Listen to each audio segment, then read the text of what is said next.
Hello नमस्कार साथियों, कैसे हैं आप सब। तो आशा करता हूं आप लोग बहुत अच्छे होंगे, मस्त होंगे और स्वस्थ होंगे। तो दोस्तों, मैं आप लोगों को बता दूं कि जो है मैं हिंदी का प्रैक्टिस सेट करा रहा हूं, जो आप लोगों को एक बार नहीं कई बार बता चुका हूं, जिसमें आज प्रैक्टिस सेट नंबर 6 है। यदि आप लोगों ने अभी तक 5 नहीं देखे हैं तो जाके आप उसको देखिए। एक से बढ़कर एक क्वेश्चन उसमें हैं और जो है आए हुए क्वेश्चन है, काफ़ी अच्छे और इम्पॉर्टेंट क्वेश्चन हैं। वही क्वेश्चन बार बार रिपीट होता है हर परीक्षाओं में, ठीक है। ये सिर्फ यूपी ट्रिपल एससी वीडियो के लिए ही नहीं है। यदि आप कहीं भी हिंदी जो है, किसी भी एग्ज़ाम में हिंदी आती है तो हर जगह हिंदी ऐसे ही क्वेश्चन आते हैं, ठीक है। तो आप किसी भी परीक्षा की तैयारी कर रहे हैं तो आप ऐसा प्रैक्टिस सेट हमारा देख सकते हैं, ठीक है। तो मैं आप लोगों को बता दूं कि ये जो है प्रीवियस ईयर आधारित क्वेश्चन है, ठीक है। पिछली बार जैसे 2018 में परीक्षा हुई थी उसी टाइप के क्वेश्चन हैं जैसे उस टाइम पूछा गया था, ठीक है। तो मैं आपको बता दूं, मैं आप लोगों को 1250 क्वेश्चनों की प्रैक्टिस सेट कराऊंगा, वो भी 25 सेटों के अंदर, यानी एक सेट में 50 क्वेश्चन होंगे। तो चलिए आगे चलते हैं।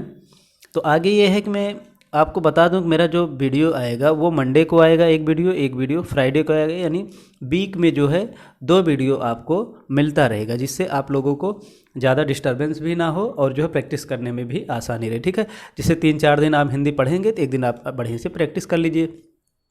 वैसे हिंदी पढ़ने की ज़रूरत नहीं है, मैं इसमें जो चारों विकल्प है मैं सबका जो है विख्यात जो है बढ़िया से व्याख्या करता हूँ और बढ़िया उसमें जो है चारों विकल्प को मैं पूरा विस्तार से समझाता हूँ, जिससे आप लोगों को विशेष पढ़ने की ज़रूरत नहीं है, प्रैक्टिस कर लेंगे फिर भी काम चल जाएगा। हिंदी अगर 50 आती है तो 45 तो कर ही देंगे आप, ठीक है। 45 कर दिए बहुत है भाई, क्योंकि अगर 45 इसमें कर दिए और 45 रीजनिंग में कर दिए, आप अगर जीएस में 30 भी कर दिए तो हो गया 5 5 10 4 3 8 4 4 7 4 11 1 12 120 क्वेश्चन हो गए। और क्या चाहिए भाई, 120 क्वेश्चन तो बहुत होता है यार। 120 करोगे, अगर 115 भी सही हो गया तो आप सिलेक्शन हो गया, और क्या चाहिए। चलिए फिर वीडियो को शुरू करते हैं और पहले क्वेश्चन की तरफ चलते हैं, ठीक है।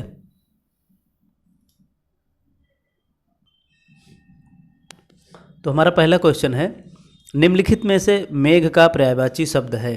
निम्नलिखित में से मेघ का पर्यायवाची शब्द है। तो मेघ का पर्यायवाची शब्द कौन सा है? ऑप्शन नंबर इसका सी करेक्ट हो जाएगा, पयोद। मैं एक चीज़ आपको बता दूं, जब भी बादल या मेघ का पर्यायवाची पूछा जाएगा तो उसके लास्ट में मैक्सिमम टाइम दा रहेगा। यदि दा रहता है, जैसे बादल ना, यही कोड है, तो इसमें दा आ रहा है तो यही दा जो है, यानी बादल अगर दा है उसमें तो आप जो है उसको मार सकते हैं, ठीक है। तो भैया अगर जो है ये मेघ का पर्यायवाची पयोद हो गया तो ये 3 जो बचे हैं ये किसके हैं? तो जलज जो है कमल का पर्यायवाची है।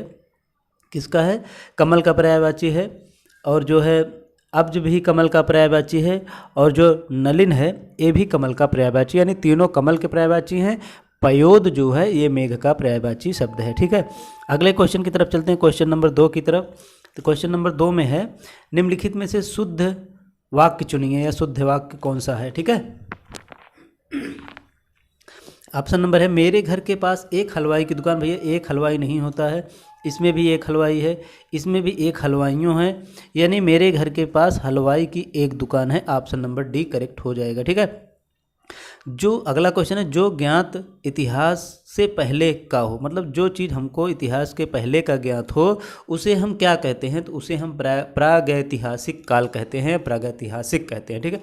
इतिहास में हम पढ़ते हैं ना, प्रागैतिहासिक काल, ऐतिहासिक काल, प्राचीन इतिहास, मॉडर्न इतिहास, ऐसे पढ़ते हैं ना। तो उसको जो इतिहास के पहले का हो, जिसके बारे में हमें विशेष ज्ञात नहीं है, कुछ बहुत ही ज्ञात है, उसे हम प्रागैतिहासिक काल कहते हैं, ठीक है। तो चलिए अगले क्वेश्चन की तरफ चलते हैं, क्वेश्चन नंबर 4 की तरफ। क्वेश्चन नंबर 4 क्या है हमारा?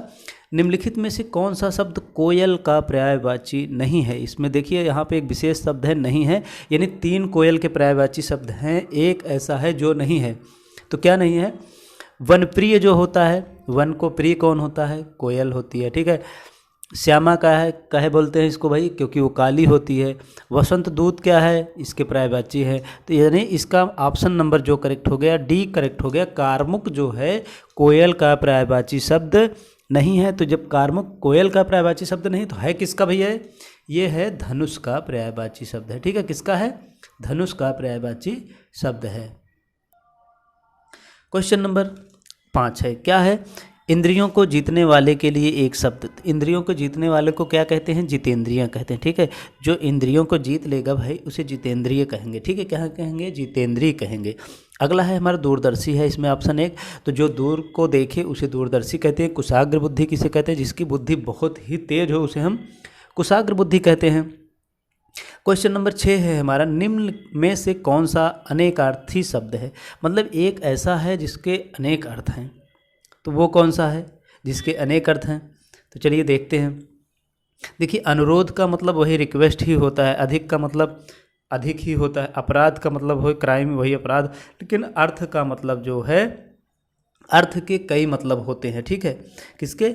अर्थ के कई मतलब होते हैं, यानी ऑप्शन नंबर हमारा 1 हो गया अर्थ, ठीक है। ऑप्शन नंबर हमारा क्या हो गया? अर्थ। अर्थ का सिर्फ कई मतलब होता है, यानी अर्थ के अनेकार्थी शब्द कहते हैं, ठीक है। आशा जीवन में प्रकाश संचार करती है, रेखांकित शब्द, यानी आशा का जो है विलोम शब्द क्या है? आशा का विलोम शब्द क्या है? तो भैया जिसकी कहते हैं हम आपसे आशा किए, लेकिन आपने हमारी आशा को किस में बदल दिया? निराशा में बदल दिया। किस में बदल दिया? ऑप्शन नंबर इसका करेक्ट हो जाएगा सी, ठीक है। दुख का होता है सुख, दुख का क्या होता है? दुख का होता है सुख। उदास का क्या होगा भाई? उदास का हो जाएगा उल्लास, हो जाएगा खुशी मनाएगा, और क्या। क्वेश्चन नंबर 8 हो गया हमारा, नीचे दिए तत्सम तद्भव शब्द में से त्रुटिपूर्ण है, त्रुटिपूर्ण कौन सा है? ठीक है, देखिए वचन का होता है वैन, ठीक है, वचन का होता है वैन, सही है। पुराण का होता है पुराना, ये देखिए जो जोड़ा होता है ये जो है इसमें तद्भव में बदल के ना हो जाता है, जो ना रहेगा तद्भव में वो बदल के ना हो जाएगा, तो ये हमारा सही है, ये सही है। गंभीर का हमारा गहरा सही है, यानी हमारा ऑप्शन नंबर जो है बी इनकरेक्ट है। कपाट का कपड़ा नहीं होता है, बल्कि कपाट का क्या होता है? कपाट का होता है किवाड़, क्या होता है? किवाड़ होता है, ठीक है। किवाड़ भी कह सकते हैं, या फिर आप इसको किवाड़ भी कह सकते हैं, रा भी कह सकते हैं, ठीक है, किवाड़। अगला है क्वेश्चन नंबर हमारा 8 के बाद 9 क्वेश्चन की तरफ चलते हैं हम।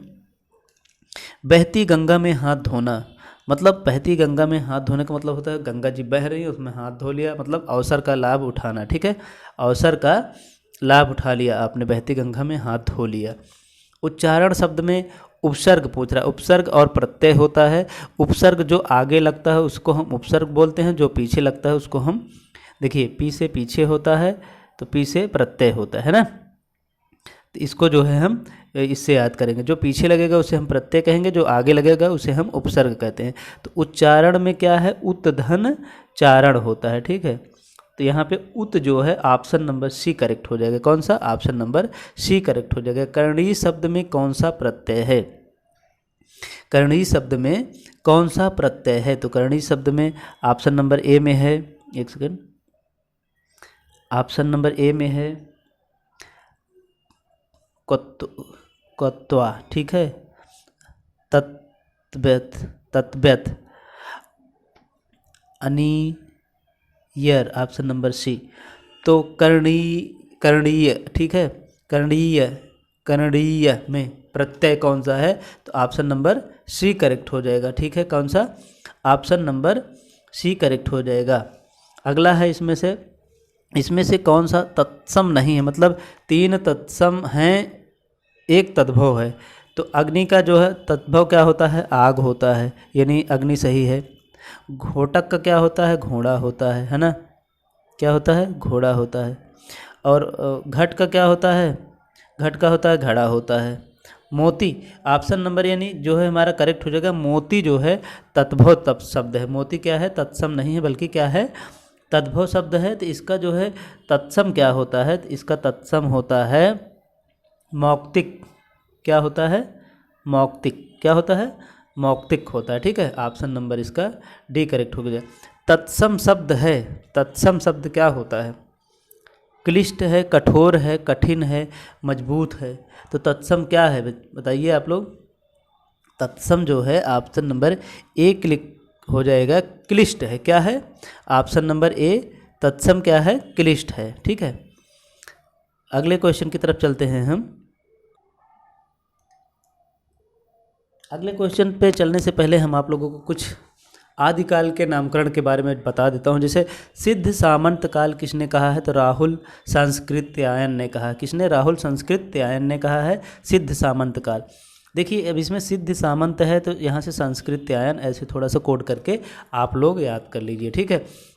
जिसे आदिकाल को संधि एवं चारण काल किसने कहा, तो राम कुमार वर्मा जी ने कहा संधि एवं चारण काल। आरंभिक काल किसने कहा, तो आरंभिक काल मिस्र बंधुओं ने कहा। किसने कहा है? आरंभिक काल मिस्र बंधुओं ने कहा है, ठीक है।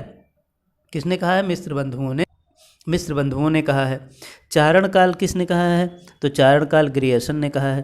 देखिए चरण में गिरना पड़ता है ना, बहुत सारे जो भगवान के चरण में जब जाओगे तो गिरना पड़ता है, तो चारण काल में क्या हो गया? ग्रियसन। बीज वपन काल किसे कहते हैं, तो महावीर जो है, महावीर प्रसाद द्विवेदी जो हैं उसे हम उनसे याद रखे हैं, बीज वपन काल कहते हैं। महावीर प्रसाद द्विवेदी। आदिकाल किसने कहा है, तो आदिकाल हजारी प्रसाद द्विवेदी ने कहा। किसने कहा है? आदिकाल किसने कहा? हजारी प्रसाद द्विवेदी जी ने कहा है। अगला है हमारा आधार काल। यही देखिए आदिकाल किसने कहा, तो ये मोस्ट इम्पॉर्टेंट है, हजारी प्रसाद द्विवेदी जी ने कहा है। आधार काल सुमन राजे या मोहन, आगे एक सेकंड क्या लिखा हुआ है देखता हूँ, मोहन अवस्थी। किसने कहा है? मोहन अवस्थी ने कहा है, ठीक है। आधार काल राजेश सुमन राजे या फिर मोहन अवस्थी जी ने कहा है। वीर काल कौन का है? वीर काल विश्वनाथ प्रसाद मिश्र। भैया जो वीर रहेगा वो पूरे विश्व का नाथ रहेगा, है ना। वीर काल क्या है? विश्व का नाथ रहेगा। अपभ्रंश काल किसने कहा? धीरेन्द्र वर्मा जी ने अपभ्रंश काल कहा है, ठीक है। अंधकाल किसने कहा है? कपिल कुल श्रेष्ठ जी ने अंधकाल कहा है। संक्रमण या प्रवर्तन काल किसने कहा है? तो राम खिलावन पांडे जी ने। संक्रमण या प्रवर्तन काल किसने कहा? तो राम खिलावन पांडे जी ने कहा है। वीर गाथा काल क्या है? आचार्य रामचंद्र शुक्ल। वीर गाथा काल भी पूछा जाता है, आचार्य रामचंद्र शुक्ल जी ने क्या कहा है? वीर गाथा काल कहा है, ठीक है। तो चलिए हम चलते हैं अगले क्वेश्चन की तरफ। ये था थोड़ा सा जानकारी आदिकाल के बारे में, ठीक है। क्वेश्चन नंबर है हमारा 14। क्रिया के जिस रूप से वर्तमान क्रिया के संदेह का बोध हो वहाँ कौन सा काल होता है? तो पहली बात तो वर्तमान होगा, दूसरी बात संदेह है तो वहाँ पे संदिग्ध हो जाएगा, यानी संदिग्ध वर्तमान काल हो जाएगा, ठीक है। निम्नलिखित में से कौन सा वाक्य शुद्ध वाक्य है? मतलब इसमें से एक है जो शुद्ध है, तो क्या है? मैं सारी रात भर जागता रहा, मैं पूरी रात भर जागता रहा, मैं सारी रात जागता रहा, ठीक है। और मैं पूरी रात में जागता रहा, मैं वो तो ये गलत हो गया भैया। मैं सारी रात जागता रहा, सारी भर वर नहीं होता, ठीक है ना, यानी मैं सारी रात जागता रहा। ऑप्शन नंबर इसका सी करेक्ट हो जाएगा, ठीक है। ऑप्शन नंबर सी करेक्ट हो जाएगा। क्वेश्चन नंबर 16 है। एक ही शब्द की वर्तनी 4 तरह से लिखी गई है, सही यानी इसमें सही वर्तनी का चयन करना है। ऊपर लिखित कैसे लिखा जाएगा? तो भैया सीधी सी बात है, ऊपर लिखित। ऑप्शन नंबर कौन सा करेक्ट हो जाएगा? ऑप्शन नंबर बी करेक्ट हो रहा है, ठीक है। ऑप्शन नंबर बी करेक्ट हो रहा है। मीनाक्षी का पर्यायवाची शब्द है। मीनाक्षी का पर्यायवाची क्या होता है? मीनाक्षी का पर्यायवाची शब्द मछली होता है, ठीक है। मीनाक्षी का पर्यायवाची शब्द क्या है? मछली होता है, ठीक है। अगला है हमारा, निम्नलिखित में से वर्तनी की दृष्टि से कौन सा युग्म शुद्ध है? यानी बारात और बसंत। तो कैसे लिखा जाता है भैया? बारात ऐसे लिखा जाता है, बारात और वसंत होता है, ठीक है। क्या होता है? वसंत। जहाँ पे ऐसे लिखा हो वही ऑप्शन नंबर सही हो जाएगा। तो ऑप्शन नंबर हमारा सी करेक्ट होता हुआ दिख रहा है, ठीक है। बारात और वसंत होता है, ठीक है। बारात और बसंत होता है। अगला है हमारा नाक का बाल होना। मुहावरे का अर्थ नाक का बाल होना। देखिए भैया नाक के बाल का कोई कारण तो नहीं है, है ना, लेकिन ये हमको बहुत प्रिय है क्योंकि हम इसको निकालते भी नहीं हैं। तो यानी अकारण प्रिय होना, नाक का बाल होना, ठीक है। अकारण प्रिय होना, नाक का बाल होना। देखिए अगर आप चारों ऑप्शन इसमें पढ़ेंगे तो आप लोग अपने आप जो है, नाक शत्रु होना, नाक का बाल हमारा कौन सा दुश्मन है भाई? हमारी सुरक्षा ही करता है, ये तो जो है दुश्मन तो नहीं हुआ।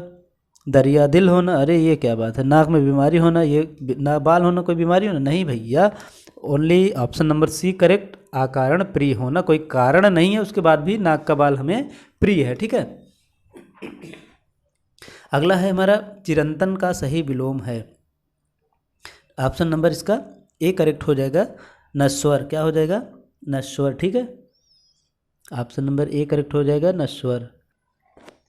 क्वेश्चन नंबर 21, अदृश्य शत्रु अर्थ के अनुरूप उपयुक्त मुहावरा है। मतलब अदृश्य शत्रु जो हमको दिखे ना, उस शत्रु को हम क्या कहेंगे? ऑप्शन नंबर इसका मीठी छुरी, नहीं भैया। मुंह में राम बगल में छुरी, आस्तीन का सांप, पेट में दाढ़ी। यानी ऑप्शन नंबर 21 का हमारा करेक्ट हो रहा है पेट में दाढ़ी। अदृश्य शत्रु का अर्थ होता है पेट में दाढ़ी। ठीक है, अगला है हमारा क्वेश्चन नंबर 21 दो बार है। हिंदी के शब्दों का लिंग का निर्धारण किससे किया जाता है? तो विशेषण से, नहीं। सर्वनाम से, प्रत्यय से। ऑप्शन नंबर सी करेक्ट हो जाएगा, लिंग का निर्धारण संज्ञा से किया जाता है। लिंग का निर्धारण संज्ञा से किया जाता है। क्वेश्चन नंबर 22 है, बहुब्रीहि समास का उदाहरण कौन सा है? तो ऑप्शन नंबर इसका पंचवटी है, करुणपति है, चरण कमल है और चतुर्भुज है। तो ऑप्शन नंबर इसका करेक्ट हो जाएगा, सी करेक्ट हो जाएगा, चतुर्भुज। चतुर्भुज जो है बहुब्रीहि समास का उदाहरण है। ठीक है, अगले क्वेश्चन की तरफ चलते हैं हम, क्वेश्चन नंबर 23 की तरफ। गृहम गच्छति शब्द का संधि विच्छेद बताइए। तो गृहम गच्छत का क्या होगा? गृहम प्लस गच्छति। ठीक है, गृहम प्लस गच्छति, यानी ऑप्शन नंबर ए करेक्ट हो जाएगा। ठीक है, ऑप्शन नंबर ए करेक्ट हो जाएगा, ऑप्शन नंबर ए करेक्ट हो जाएगा। और इसमें संधि कौन सी है? इसमें संधि है व्यंजन संधि है। कौन सी संधि है? व्यंजन संधि है। ठीक है, ऑप्शन नंबर ए करेक्ट हो जाएगा, व्यंजन संधि। निम्नलिखित शब्दों में स्त्रीलिंग शब्द है। मतलब 3 तो पुल्लिंग है, 1 स्त्रीलिंग है। जिसे डोर, चलिए, रस्सा होता है, सूत होता है, धागा होता है। यानी ऑप्शन नंबर जो है इसका ए करेक्ट हो जाएगा। डोर जो है होती है, ऑप्शन नंबर ए करेक्ट हो गया। डोर जो है होती है। आप जो है स्त्रीलिंग और पुल्लिंग को क्या करें, यूज करके देखें। जैसे रस्सा बनाया जाता है, सूत बनाया जाता है, धागा बनाया जाता है, डोर जो है बनाया नहीं जाता है, बल्कि डोर बनाई जाती है। ठीक है, इस तरीके से आप लोग स्त्रीलिंग और पुल्लिंग का जो है ऑप्शन छांट सकते हैं। ठीक है, निम्नलिखित शब्दों में से एक पुल्लिंग शब्द है। ओ, फिर से पुल्लिंग, यानी चाय जो है होती है, लस्सी होती है, शिकंजी होती है। ओ भैया, ऑप्शन नंबर डी पर दही बैठा है। और ये जो दही है, ये दही जो है भैया सदा जो है क्या होता है? ये पुल्लिंग शब्द होता है। ठीक है, दही जो है सदा पुल्लिंग शब्द होता है। अगला है हमारा, प्रयोग के अर्थ के आधार पर शब्द कितने प्रकार के होते हैं? तो प्रयोग के अर्थ के आधार पर शब्द जो है कितने प्रकार के होते हैं? तो शब्द भैया होते हैं 3 प्रकार के, 4 प्रकार के होते हैं। कितने प्रकार के? 4 प्रकार के होते हैं। 4 प्रकार के कौन कौन से होते हैं? तो भैया पहले तो होता है एकार्थी। कौन कौन सा होता है? एकार्थी होता है ना, एकार्थी। तो जब एकार्थी है तो उसके बाद अनेकार्थी भी होगा, अनेकार्थी। उसके बाद जो है क्या होगा? पर्यायवाची शब्द होगा। उसके बाद क्या होगा? विलोम शब्द होगा। यानी एकार्थी, अनेकार्थी, पर्यायवाची और विलोम जो है, इस प्रकार से प्रयोग के अर्थ के आधार पर 4 प्रकार के शब्द होते हैं। ठीक है, यहाँ पे शब्द की बात हुई है, जैसे एकार्थी, अनेकार्थी, पर्यायवाची और विलोम होता है। ठीक है, जल, प्राण, पुत्र किस शब्द के अनेकार्थी शब्द हैं? तो भैया जल माने जीवन होता है। आप लोग बहुत बार कहते हैं जल ही जीवन है, प्राण है तो जीवन है। और पुत्र की जो संज्ञा है उसको भी हम जीवन के अनुरूप ही, जीवन के रूप ही मानते हैं। ठीक है, अगला है हमारा राज्यपाल कौन सा संज्ञा का भेद है? राज्यपाल को हम इन चारों में से किस में रखेंगे? ठीक है, तो राज्यपाल को हम समूहवाचक में नहीं रख सकते, क्योंकि राज्यपाल तो भाई अकेला होता है। यहाँ पे भाववाचक में भी नहीं रख सकते, क्योंकि यहाँ पे मन की बात तो राज्यपाल, मन की बात तो हो नहीं रही है ना। अगला है हमारे जातिवाचक और व्यक्तिवाचक में बच्चे कन्फ्यूजन होते हैं। ठीक है, तो ऑप्शन नंबर जो इसका 28 का क्लिक हो रहा है, आप लोग बताइए कौन सा करें? राज्यपाल जो है, जब हम राज्यपाल बोलते हैं तो हमारे जितने भी राज्यपाल हैं सबकी शक्ल हमारे जो है फेस पे आ जाती है या फिर दिमाग में आ जाती है। तो क्या है? जातिवाचक, जिससे हमें पूरे उस चीज़ का बोध हो। जैसे गाय बोल दिया पूरे गाय का, अब गाय उसमें सारी गाय आ गई, इसी तरीके से जातिवाचक यहाँ पर हुआ। ठीक है। प्रत्येक धर्म सिखाता है कि भाई आपस में भाईचारे से रहो। प्रत्येक धर्म सिखाता है कि आपस में भाईचारे से रहो। देखिए यहाँ पे छोटा सा की आ गया, और जो की आता है वो मिश्रित वाक्य की पहचान है। की क्या है? मिश्रित वाक्य की पहचान है। रस सूत्रों के जनक किसे माना जाता है? तो रस सूत्रों के जनक भरत मुनि जी को माना जाता है, और इनके अनुसार जो है रसों की संख्या तो होती है 8 ना। भरत मुनि के अनुसार रसों की संख्या 8 होती है, जबकि काव्य में रसों की संख्या अगर पूछी जाए तो कितनी है? तो 9 है, लेकिन भरत मुनि के अनुसार 8 है। ठीक है, भरत मुनि के अनुसार 8 है, बाकी काव्य में कितने हैं? तो 9 है। दिए गए विकल्पों में विघ्न का विघ्न माने बाधा, विघ्न का समानार्थी शब्द कौन सा है? तो दुख हो गया, मुसीबत हो गया, मुश्किल हो गया। यहाँ पे देखा जाए तो सब समानार्थी हैं, लेकिन सबसे सटीक समानार्थी कौन है? तो विघ्न का। तो ऑप्शन नंबर इसका कौन सा करेक्ट हो जाएगा? ऑप्शन नंबर इसका हम कर देते हैं करेक्ट। आप बताओ कौन सा करें? दुख कर दें? दुख मतलब इतना विघ्न नहीं होता भैया। ऑप्शन नंबर इसका डी करेक्ट हो जाएगा। अंत क्या हो जाएगा? अंत राय। ठीक है, ऑप्शन नंबर डी करेक्ट हो गया। अगला है हमारा क्रिया विशेषण के कितने भेद होते हैं? क्रिया विशेषण के कितने होते हैं? तो आप लोग बताइए। उसी तरीके से आप लोग जान जाइए, जैसे विशेषण के वैसे क्रिया विशेषण के कितने होते हैं? 4 होते हैं। क्रिया विशेषण के कितने भेद होते हैं? तो 4 होते हैं। पहला है कौन सा? रीतिवाचक। ठीक है। दूसरा कौन सा है? कालवाचक। तीसरा कौन सा है? स्थानवाचक। तो चौथा कौन सा है जो बच्चा भैया? वही तो है, कौन सा? परिमाणवाचक। ठीक है, रीतिवाचक, कालवाचक, स्थानवाचक और परिमाणवाचक, ये क्या है?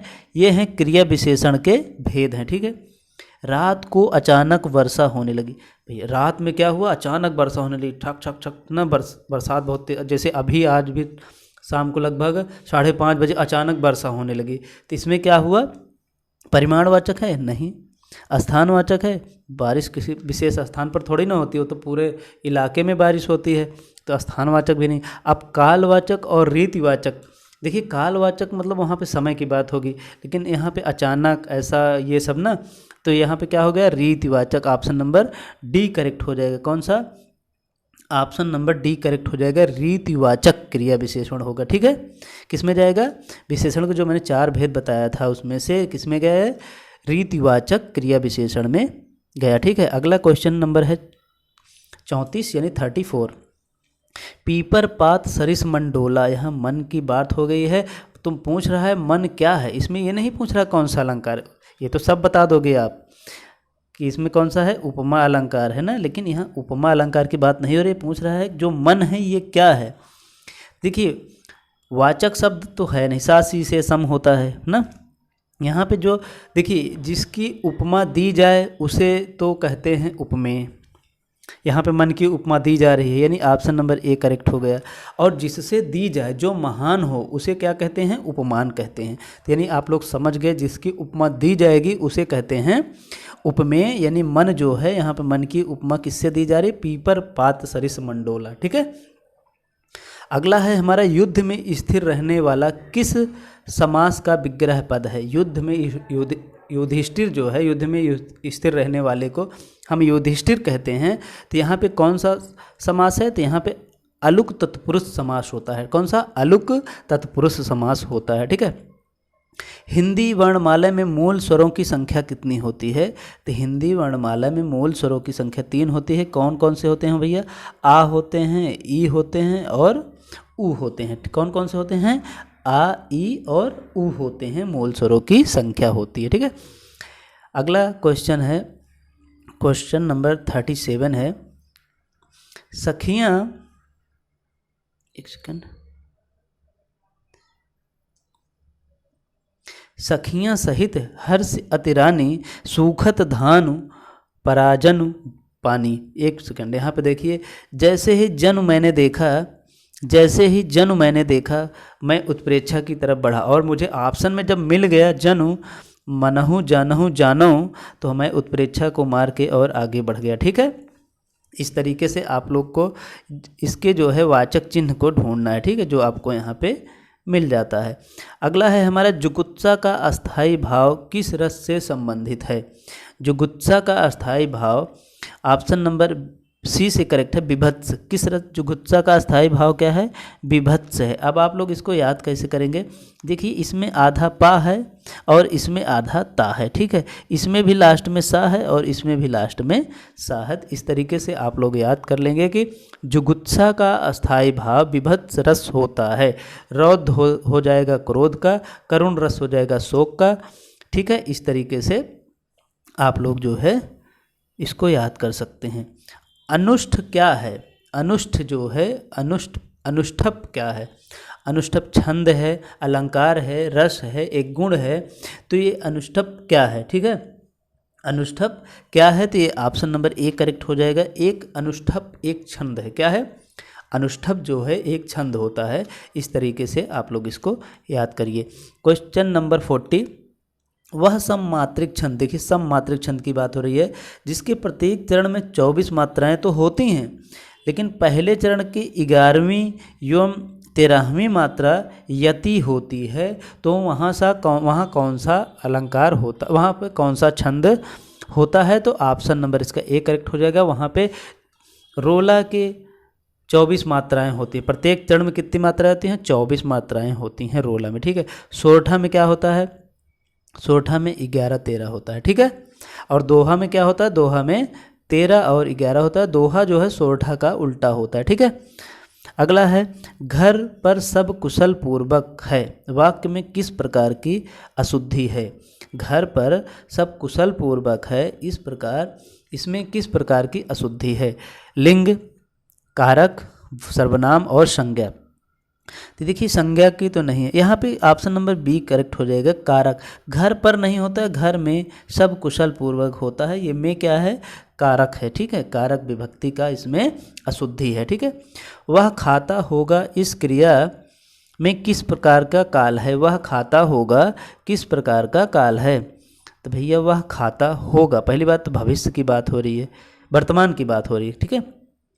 वह खाता होगा वर्तमान की बात हो रही है, तो यानी संदिग्ध है और वर्तमान भी है।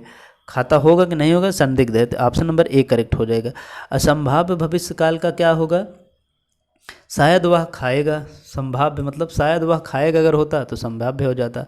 सामान्य भविष्य काल क्या है, तो वह खाएगा, ये सामान्य काल है। संदिग्ध भूतकाल क्या है, वह खाया होगा, ये संदिग्ध होगा, वह खाया होगा संदिग्ध हो गया। सामान्य भविष्य में क्या है, वह खाएगा, ये सामान्य हो गया, है ना। इस तरीके से ऑप्शन नंबर आपका करेक्ट होता है ए, ठीक है। संदिग्ध वर्तमान काल, वह खाता होगा संदिग्ध वर्तमान काल है। अगले क्वेश्चन की तरफ चलते हैं, क्वेश्चन नंबर 43 की तरफ। गाजीपुर में बोली जाने वाली प्रमुख बोली कौन सी है। तो गाजीपुर भैया इधर साइड में पड़ता है ऐसे, है ना, यहाँ पे पड़ता है। तो यहाँ पे कौन सी बोली बोली जाती है, यहाँ पे भोजपुरी बोली बोली जाती है, ठीक है। गाजीपुर में भोजपुरी बोली बोली जाती है। खड़ी बोली पश्चिमी हिंदी, बघेली जो है ABC, अवधी बघेली छत्तीसगढ़ी, ये पूर्वी हिंदी है, ठीक है। अवधी बघेली और छत्तीसगढ़ी कहाँ की है, पूर्वी है, पश्चिमी है। और गाजीपुर में भोजपुरी बोली बोली जाती है। ब्रज भाषा का विकास किस अपभ्रंश से हुआ है, ब्रज भाषा का विकास किस अपभ्रंश से हुआ है। तो इसका question number option number 1 correct हो जाएगा, सौरसेनी। ब्रज भाषा जो है सौरसेनी अपभ्रंश से विकसित हुई है। अगला है हमारा, निम्नलिखित में से पद्मश्री प्राप्त कथाकार कौन है। तो कौन है भैया, ऑप्शन नंबर देखते हैं हम, पद्मश्री प्राप्त कथाकार कौन है। पद्मश्री, जिसने पद्मश्री प्राप्त किया है, ठीक है। तो पद्मश्री कौन प्राप्त किए हैं, ऑप्शन नंबर इसका करेक्ट हो जाएगा महादेवी वर्मा। किसने, महादेवी वर्मा जी ने पद्मश्री प्राप्त किया है, ठीक है। अगला है हमारा, निम्नलिखित में से कौन सी रचना ज्ञानपीठ पुरस्कार से सम्मानित नहीं है। मतलब यामा को मिला है, चिदम्बरों को मिला है और बसी को मिला है। बुनी हुई रस्सी, ऑप्शन नंबर इसका सी करेक्ट हो जाएगा, बुनी हुई रस्सी। बुनी हुई रस्सी ये जो है किसकी रचना है, तो ये भवानी प्रसाद मिश्र की रचना है, ठीक है। किसकी है, भवानी प्रसाद मिश्र की रचना है और 1972 की ये रचना है, जिसको ज्ञानपीठ पुरस्कार तो नहीं मिला है, लेकिन मिला क्या है, तो इसको साहित्य अकादमी पुरस्कार मिला है। ठीक, क्या मिला है, साहित्य अकादमी पुरस्कार इसको दिया गया है। क्वेश्चन नंबर हम चलते हैं 47 की तरफ।